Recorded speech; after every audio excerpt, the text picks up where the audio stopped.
మన నెలవారీ ఇంటి బడ్జెట్ గురించి కూడా ఒకసారి ఆలోచన చేద్దామా? అసలు ఎందుకు వేసుకోవాలి బడ్జెట్ అనేది? మనము రకరకాల పనులు చేసేది, చదువులు చదివేది, డబ్బు సంపాదించి కుటుంబం సురక్షితంగా ఉంచుకోవడం కోసమే కదా. మరి సంపాదన వరకు బాగానే చేస్తున్నాం, కానీ డబ్బుని దేనికి ఎంత ఖర్చు పెట్టాలి అనే విషయంలో, ఎలా పొదుపు చేయాలి అనే విషయంలోనే కొంచెం వెనకబడుతున్నాం.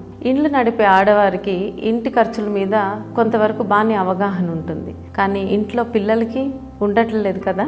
సో మనం ఈసారి బడ్జెట్ని పెన్సిల్ పేపర్ తీసుకొని రాయించండి, పిల్లలతో కలిసి చేయండి, వాళ్ళల్లో తేడా చూస్తారు. 3 ముఖ్య కారణాలు ఇలా చేయాల్సిందని. 1, ఎంత చిన్న వయసులో మన పిల్లల్ని మనము ఆర్థిక లావాదేవీల్లో భాగస్వాములుగా చేస్తామో వాళ్ళల్లో అంత త్వరగా పెద్దరికం వస్తుంది. అంటే వాళ్ళకి చదువుకోవాలి బాగా అనే ఆలోచన పెరుగుతుంది, తల్లిదండ్రులు ఎంత కష్టపడుతున్నారో అర్థమవుతుంది, అనవసరం ఖర్చులకు కూడా అడగటము తగ్గిస్తారు. దీనికి ఒక చిన్న ఉదాహరణ. చిన్నప్పుడు నాన్న నాకు ఆయన పర్స్లో ఒక చిన్న కార్డు ఉండేది, విజిటింగ్ కార్డు. ఒకసారి నేను స్కూల్లో ఉన్న వయసులోనే నాకు చూపించారు. అమ్మలు, ఇది మన సంవత్సరానికి ఆదాయం, మనకి రావాల్సిన వేరే వ్యక్తుల నుంచి రావాల్సిన ఆదాయం ఇంత, మనం వేరే వాళ్ళకి ఇవ్వాల్సింది ఇంత, ఇది ఎప్పుడు నా పర్సులో ఉంటుంది, నాకేమన్నా అయితే ఇక్కడ అన్నీ ఉంటాయి చూడు అని చెప్పారు. అది చెప్పినప్పుడు ఫస్ట్ అంటే కొంచెం ఇబ్బందిగా అనిపిస్తుంది పేరెంట్స్ గురించి, కానీ నా లోపల మాత్రం నాన్న నన్ను నమ్మి ఇంత పెద్ద విషయం నాతో చెప్పారంటే నా మీద నమ్మకం ఉండబట్టే కదా అనేది మొదట నాకు అప్పుడు అనిపించింది. తెలియకుండానే నాలో ఆ పెద్దరికం వచ్చింది, అంటే నాలో ఒక ఆత్మస్థైర్యం పెరిగింది. సో పిల్లల్ని చిన్నతనం నుంచే ఇలాంటి ఆర్థిక లావాదేవీల్లో ఇన్వాల్వ్ చేయండి. 2వది, యువత. ఇప్పుడు యువత చాలామంది పెళ్లి కాకముందే ఉద్యోగాలు మొదలు పెడుతున్నారు, మంచి జీతాలు వస్తున్నాయి, కానీ ఆ డబ్బు ఒక్కళ్ళే ఉన్నప్పుడు చాలా ఎక్కువగా అనిపిస్తుంది. సో ఖర్చులు కూడా పెరుగుతున్నాయి, తర్వాత కుటుంబం వచ్చాక ఇబ్బందులు పాలవుతున్నారు. సో ఇవన్నీ వాళ్ళు ఏం గుర్తుంచుకోవాలంటే, ఒక వ్యక్తి 25 నుంచి 40 సంవత్సరాలు వచ్చే వరకు, అంటే ఆ వయసులో ఆ 15 సంవత్సరాలు సంపాదించిన డబ్బు కళ్ళకు కనిపిస్తుంది. సో ఆ టైంలోనే మనం మ్యాక్సిమం డబ్బు తీసి పొదుపు చేసుకోవాలి. 40 తర్వాత సంపాదన ఉండదని కాదు, కాకపోతే ఖర్చులు కూడా పెరుగుతాయి. అంటే పిల్లలు 10వ క్లాస్ దాటి లేదా వాళ్ళ కాలేజ్ ఫీజులు కట్టాలి, పెళ్ళిళ్ళు చేయాలి, తల్లిదండ్రుల ఆరోగ్యం ఉంటుంది, ఇలాంటివి వస్తాయి. సో వచ్చినప్పుడు మీరు ఇప్పుడు ఈ 15 సంవత్సరాలు ఎంత బాగా పొదుపు చేస్తే మీరు ఆ తర్వాత 40 తర్వాత మీకు ఇంకో 40 ఏళ్ళ జీవితం ఉంటుంది, అది అంత సాఫీగా సాగుతుంది ఈ పొదుపు చేయటం వల్ల. 3వది, ఇప్పుడు ట్రాన్సాక్షన్ మొత్తం డిజిటల్ అయిపోయింది, క్రెడిట్ కార్డులు అయిపోయినాయి. ఖర్చు పెడుతున్నప్పుడు చాలా తేలిగ్గా స్వైప్ చేయటము, పంపించటం చేస్తున్నాం. సో అందుకని ముఖ్యంగా మీరు నెలవారీ కూర్చొని బిల్స్ అన్నీ ఒక పేపర్ మీద రాస్తే కానీ ఇంకా క్లియర్గా అర్థమవుతుంది. ఇది నా రిక్వెస్ట్ ఏంటంటే, ఇది ఇంట్లో మీరు నేను ఒకటి చేశాను, నా పిల్లలతో కూడా రీసెంట్గా చేశాను, అంతకుముందు కూడా ఎప్పుడు డిస్కస్ చేస్తాం మేము. నేను చేసిందే మీతో పంచుకుంటాను, మీకు అది అనువుగా ఉంటే వాడుకోండి, లేదా మీ సొంత తయారు చేసుకోండి. ఇది చేయడానికి మీకు సమయం కేటాయించాలి. ఒక ఆదివారం కుటుంబం మొత్తం కూర్చోండి, పిల్లలతో సహా ఒక అరగంట నుంచి గంట సమయం కేటాయించండి. ఆ గంట ఎందుకు చెప్తున్నానంటే, అది రాయటం మొదలు పెడుతున్నప్పుడు కొంచెం గుండె బరువెక్కుతుంది. ఖర్చులు చూసి ఒకళ్ళనొకళ్ళు అనుకుంటారు ఇది నీ ఖర్చు అని. అయినా కంప్లీట్ చేయండి, అలిగి వెళ్ళిపోవద్దు, కంప్లీట్ చేయండి. ఆ తర్వాత ఎవరికి వాళ్ళకి మనసులో తెలుస్తుంది, నేను ఈ ఖర్చులు తగ్గించుకోవాలి, ఈ చెయ్యాలి అని. సరేనా? సో ఈ ఆదివారం ఈ పని చేయడానికి ట్రై చేయండి. మన నెలవారీ ఖర్చులు ఎలా చూసుకోవాలో ఇప్పుడు ఇక్కడ ఒక డాక్యుమెంట్ చూపిస్తాను మీకు. అంటే ఇది నేను తయారు చేసుకున్నది, అలాగే మీకు ఎవరికైనా ఉపయోగపడుతుంది అనుకుంటే కామెంట్స్లో మీకు లింక్స్ ఉంటాయి, దాని నుంచి చూస్ చేసుకోవచ్చు. ఇది మీరు ఫిల్ చేయడానికి ఖచ్చితంగా 30 నిమిషాల నుంచి గంట సమయం కేటాయించండి. క్రెడిట్ కార్డ్ బిల్స్ కానీ, ఫోన్లో పేమెంట్స్ చేసినవి కానీ అన్ని దగ్గర ఉంచుకోండి. అలాగే పిల్లల్ని ఇన్వాల్వ్ చేయండి. ఇంట్లో ఇంకెవరన్నా ఫ్యామిలీ ఉంటే అందరూ కలిసి కూర్చొని చేయండి. చేస్తున్నప్పుడు మీకు ఫస్ట్ కొంచెం ఇబ్బందిగా అనిపిస్తుంది, ఖర్చులు చూస్తుంటే గుండె జారినట్టు అనిపిస్తుంది, కానీ తప్పదు, కంప్లీట్ చేయండి. ఇది చేసినప్పుడే పిల్లలకు కూడా అర్థమవుతుంది, అంటే తల్లిదండ్రులు ఎంత కష్టపడితే ఈ ఇల్లు నడుస్తుంది, వాళ్ళ అవసరాలని ఎలా తీరుస్తున్నారు అనేది వాళ్ళకు కూడా అర్థమవుతుంది. సో ముందు నేను దీన్ని ఎలా చేశానంటే, మీకు ఖచ్చితమైన ఖర్చులు అంటే ఇవి ఫిక్స్డ్ ఎక్స్పెన్సెస్ ఇల్లు నడవటానికి ఇది కంపల్సరీ ఉండాలి. అంటే మనకు ఒక ఇల్లు ఉండాలి, ఫుడ్ ఉండాలి, స్కూల్ పిల్లలకు ఉండాలి. అలాంటివి ఖచ్చితమైన ఖర్చులు అన్నమాట ఇటువైపు మొత్తం. అలాగే ఇటువైపు ఈ రెడ్ కలర్లో ఉన్నాయి మార్చుకోగల ఖర్చులు, అంటే వేరియబుల్ ఎక్స్పెన్సెస్. అంటే దీనిలో మొబైల్స్, ఎన్ని మొబైల్స్, డేటాకి ఎంత ఖర్చు పెడుతున్నారు, టీవీలు, నెట్వర్క్లు, ఇంట్లో ఇస్త్రీలు కానీ అదనపు కోచింగ్ అని, బొమ్మలని, ఇట్లాంటివన్నీ ఈ కేటగిరీలో వస్తున్నాయి. ఇవి ఎందుకు నేను రెండుగా చేశానంటే ఈ ఖచ్చితమైన ఖర్చుల్లో మీరు ఎక్కువ మార్చలేరు, ఏమి మార్చలేరు, అవి కావాలి, దాన్ని ఇల్లు నడవడానికి ఖచ్చితంగా కావాలి. అదే ఈ వేరియబుల్ అంటే మార్చుకోగల ఖర్చుల్లో కొంచెం తగ్గించుకోవచ్చు. ఇక్కడే మనకు అన్ని కళ్ళ కట్టినట్టు కనిపిస్తాయి అన్నమాట.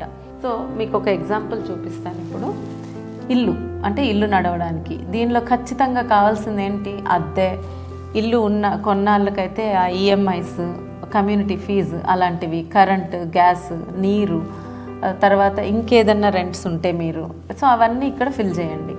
అలాగే మార్చుకోగల ఖర్చుల్లో మొబైల్ ఫోను, ఇంటర్నెట్, టీవీ. ఇప్పుడు చూడండి రవాణా అంటే వర్క్కి వెళ్ళాలి కదా, సో వాహనం లోను, రవాణా ఖర్చు, వాహనానికి సర్వీసింగ్ చేసేవి. అలాగే మార్చుకోగలిగే దానిలో పెట్రోల్ ఖర్చులు, అంటే మీరు కలిసి ఎవరితో అన్నా వెళ్ళడం కానీ, లేకపోతే పెట్రోల్ ఎక్కువ అవుతే బస్ తీసుకోవడం కానీ అట్లాంటివి. అలాగే ఆహార ఖర్చులు, ఇంటికి హెల్ప్ అంటే పని మనిషికి, చాకలికి, వాళ్ళకి ఇచ్చేవి, పిల్లల ఖర్చులు, స్కూల్ ఫీజులు, వైద్యం, వ్యక్తిగతం, వినోదపు ఖర్చు, తర్వాత బీమా, పన్నులు, రుణాలు, ఇలాంటివన్నీ ఇక్కడ రాసి ఉంచాను. సో ఇది దయచేసి నింపండి. తర్వాత ఈ ఖచ్చితమైన ఖర్చులన్నీ ఇక్కడ రాయండి, టోటల్ ఇక్కడ చేయండి. అలాగే మార్చుకోగల ఖర్చులు ఇక్కడ చేయండి. సో ఇలా చేసి చూస్తే మీకు కళ్ళ కట్టినట్టు మీ అసలు ఖర్చులు ఎంత ఉన్నాయి అనేది మీకు అర్థమవుతుంది. మనము ఇవాళ ఈ 50-30-20 రూల్ అంటే నెలవారీ బడ్జెట్ని ఎలా చేసుకోవాలో ఒకసారి చూద్దాం. దీని గురించి కొంతమందికి తెలిసి ఉంటుంది కానీ మెజారిటీ తెలియదు. సో దీనికి ఏంటంటే మనకి ముందు ఇది రాసుకోవాలి. ఇక్కడ మన నెలకి అంటే ట్యాక్సులు పోగా వచ్చే ఆదాయం, మన జీతం అవ్వనియండి, బ్యాంకులో వచ్చే ఇంట్రెస్ట్లు అవ్వనియండి, వ్యవసాయ ఆదాయం అవ్వనియండి, అన్ని ట్యాక్సులు తీసేయగా ఎంత వస్తుందో చూడండి. వచ్చాక మీరు దానిలో 50% ఖచ్చితమైన ఖర్చులకి స్పెండ్ చేస్తారు. అంటే మీ ఇల్లు గడవడానికి ఖచ్చితంగా మీ జీతంలో 50% దానికి పోతుంది. 30% ఏంటంటే మార్చుకోగల ఖర్చులు, అంటే ఇవన్నీ మన షాపింగ్ అవ్వచ్చు, విహారయాత్రలు అవ్వచ్చు, ఇంకేమైనా అవ్వచ్చు, అది మార్చుకోగల ఖర్చులు. ఈ 20% మనకి ఇప్పుడు ఇంపార్టెంట్. ఈ 20% మాత్రం ప్రతి ఒక్కళ్ళు పొదుపు చేయాల్సింది. ఈ 20% మన ఆలోచన ఎలా మార్చుకోవాలంటే, చాలామంది ఖర్చులు పోగా, నేను ఎవరితో మాట్లాడినా ఇప్పుడు 25,000 జీతం ఉందనుకోండి, ఏమైనా పొదుపు చేస్తున్నారా అని అంటే ఎక్కడ చేస్తాం పొదుపు 25,000లో అంటారు. కానీ అది కష్టమే. కానీ మన ఆలోచన ఎలా మార్చుకోవాలంటే ఖర్చులు అయిపోయాక పొదుపు చేద్దామని కాదు, ఈ 20% తీసేశాక మిగిలిన దాంతోనే ఖర్చు పెట్టడానికి ప్రయత్నించండి. ఒకవేళ ఆ డబ్బు సరిపోవటం లేదనుకుంటే రెండో ఆదాయంగా, లేదా ఇంట్లో 16 ఏళ్ళు దాటిన పిల్లలు ఎవరన్నా ఉన్నా ఏదో ఒకటి చిన్న పనులు చేయడం కానీ ఏదో ఒకటి చేసి ఆదాయం పెంచే మార్గాలు కూడా ఆలోచించండి. ఇదంతా మనకి ఎప్పుడు వస్తుందంటే మనం నెలవారీ ఒక బడ్జెట్ వేసుకొని దాన్ని దీంతో సరిచూసుకుంటున్నప్పుడే మనకి ఆలోచనలు వస్తాయి. సరే, ఇప్పుడు నేనైతే ఒక 25,000, 30,000 ఇలా ఉన్న వాళ్ళు కూడా ఎలా ఆదా చేసుకోగలరు ఒక 5,000 నుంచి అనేది ఒక ఉదాహరణగా తీసుకొని చెప్పబోతున్నాను. ఇక్కడ నేను India post payment bank account చూపిస్తున్నాను. అంటే మీకు చాలా ప్రైవేట్ బ్యాంక్స్లో ఉండొచ్చు. నేను ఈ పర్టికులర్ బ్యాంక్ ఎందుకు తీసుకున్నానంటే దీనికి మొబైల్ యాప్ ఉంది, ఇది గవర్నమెంట్ బ్యాంక్, ఇది రిజర్వ్ బ్యాంక్తో కలిసి ఒక మంచి లైఫ్ జీవిత బీమా, ఆరోగ్య బీమా మనకి తక్కువ ఆదాయం ఉన్న వాళ్ళకు కూడా కట్టుకునేటట్టు అవకాశం ఉంది ఈ ఇండియా పోస్ట్ పేమెంట్ బ్యాంక్లో. సో నా జీతం అంతా ఇప్పుడు ఈ సేవింగ్స్లోకి వస్తుందన్నమాట. వచ్చాక నెక్స్ట్ మనం ఏం చేయాలి? ఇప్పుడు నా ఆదాయం ఓన్లీ దీనిలో 25,000 ఉందనుకోండి. ఇప్పుడు మనం ఇక్కడ క్యాలిక్యులేషన్ చేసుకున్నాం కదా, 20%. 25,000లో 20% అంటే 5,000. ఈ 5,000 మీరు తీసేయాలి, మిగతా డబ్బుతోనే మీరు ఇల్లు గడవాలి. సో నాకు నెల 5,000 వస్తుంది పొదుపు చేయడానికి. సో దాన్ని ఎలా చేస్తానో ఇప్పుడు చూపిస్తాను. బ్యాంక్లో దానిలో నుంచి ఒక 5,000 వచ్చాక ముందు ఫస్ట్ ప్రతి వ్యక్తి చేయాల్సింది జీవిత బీమా. తర్వాత ఆరోగ్య కార్డు ఉండాలి ఒకటి, ఆ తర్వాత అత్యవసర నిధి, ఎమర్జెన్సీ ఫండ్ అంటారు. ఈ 3 ఎంత సంపాదన ఉన్నా మీరు ఈ 3 మాత్రం ఖచ్చితంగా చేయాల్సినవి. జీవిత బీమాలో మనకి రకాలు ఉన్నాయి. చాలా తక్కువ ఉన్నవాళ్ళు సంవత్సరానికి 500 రూపాయలు కడితే మీకు ప్రధానమంత్రి జీవన జ్యోతి బీమా యోజన అని ఒకటి ఉంది, పిఎంజే అంటారు. 500 రూపాయలు మాత్రమే సంవత్సరానికి కడితే మీకు 2 లక్షలు కవరేజ్ ఉంటుంది. అంటే యాక్సిడెంట్ అయినా ఏ విధంగా అయినా చనిపోతే. ఒకవేళ మీరు కొంచెం ఎక్కువ కట్టగలిగితే, అంటే ఒక 800 రూపాయలు కట్టగలిగారు అనుకోండి, నేనైతే అది చేయమని చెప్తా. సంవత్సరానికి 800 కడితే మీకు యాక్సిడెంటల్ స్కీమ్ అని ప్రైవేట్గా ఐపీబీబీ వాళ్ళు బజాజ్ అలయన్స్తో కలిసి చేస్తున్నది. ఇది వాళ్ళు 10 నుంచి 15 లక్షల వరకు కవరేజ్ ఇస్తారు మీకు ఏదన్నా అయితే. ఇది కేవలం 800తో వస్తుంది. Next health insurance. ఇప్పుడు మనకి తక్కువ ఆదాయం ఉన్నప్పుడు 5,000 పొదుపు చేయగలిగితే అంత హెల్త్ ఇన్సూరెన్స్ తీసుకోలేము, కాబట్టి గవర్నమెంట్ కార్డుని ఉపయోగించండి.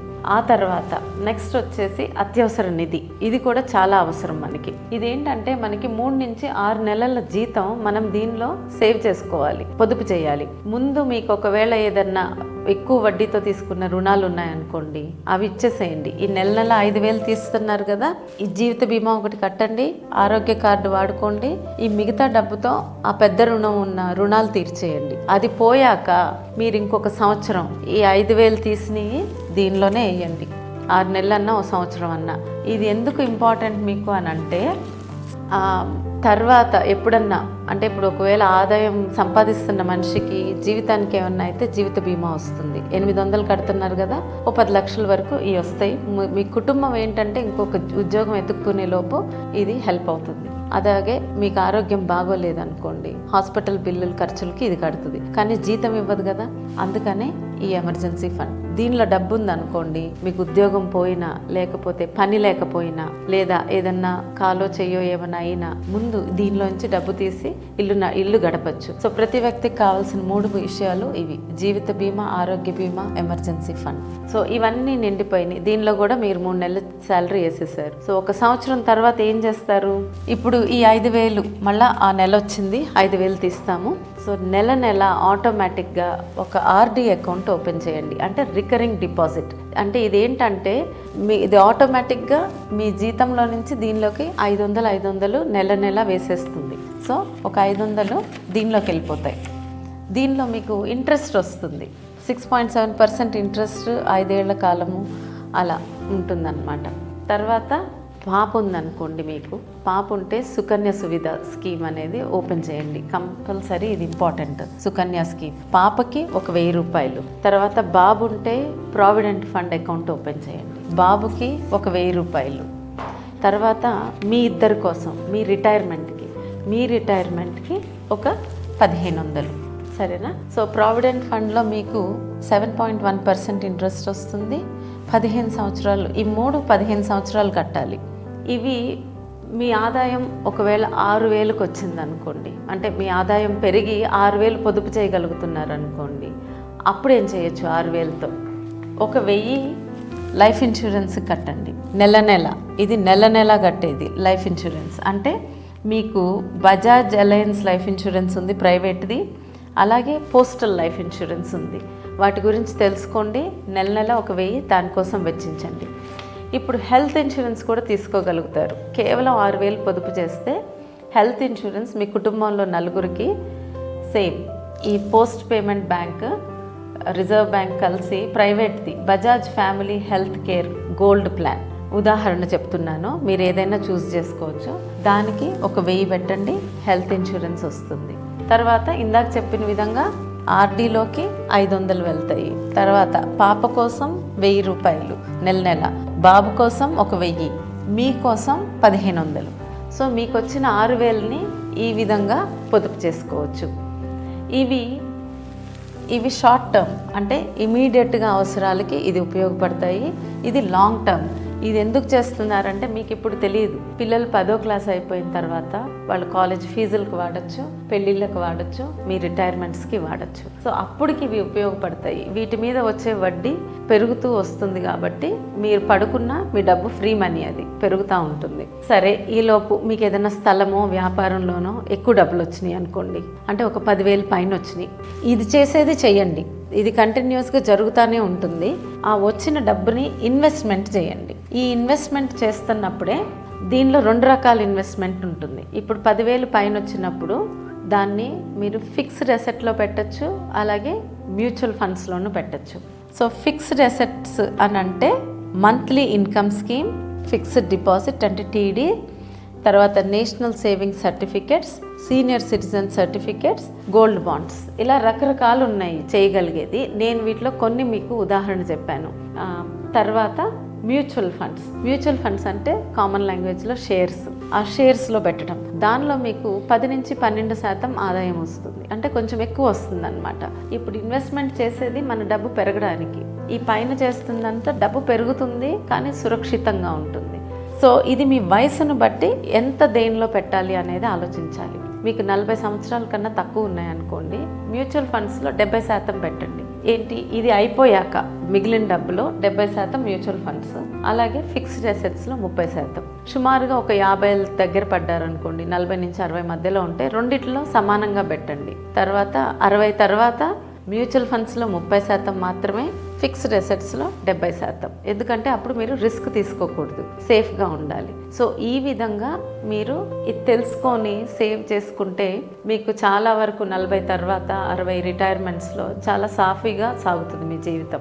నా ఒక రిక్వెస్ట్ ఏంటంటే, ఇది మనకి ఎక్కడ స్కూల్స్లో కానీ కాలేజెస్లో కానీ శాస్త్రీయంగా నేర్పట్లేదు. సో ఇది ఎవరైనా టీచర్స్ చూస్తుంటే, ఎస్పెషల్లీ గవర్నమెంట్ స్కూల్ టీచర్స్ కానీ, నేను ఇలా సింపుల్గా చేసింది కూడా అందుకే.